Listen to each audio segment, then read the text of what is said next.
परमेश्वरको बीचको सम्बन्ध त्यति बेला त्यस्तो घनिष्ठ थिएन। अनि सुरु परमेश्वरसँग सम्बन्ध बनिँदै थियो वास्तवमा, हैन? अनि परमेश्वरले पहिलोचोटि अब्राहमलाई बोलाउनु भएको थियो, है? अब्राहम पनि भएको थिएन, है? अब्राहम, है?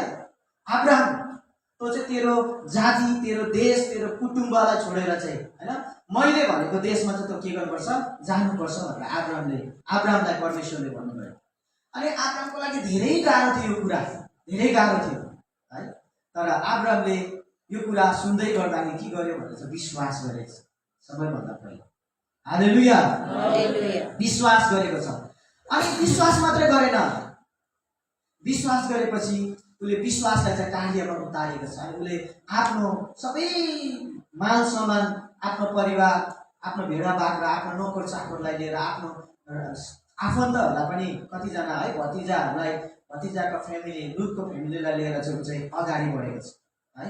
अनि जब अगाडि बढ्दाखेरि ऊ चाहिँ साँच्चै नै कनान देशमा पुग्छ।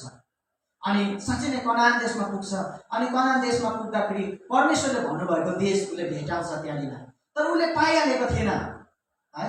उसले पाइहालेको थिएन। अनि त्यहाँनिर पुग्दै गर्दाखेरि चाहिँ अर्को कुरा के भएको छ भन्दाखेरि चाहिँ परमेश्वर फेरि पनि अब्राहमसँग देखा गर्नु भएको छ। हालेलुया।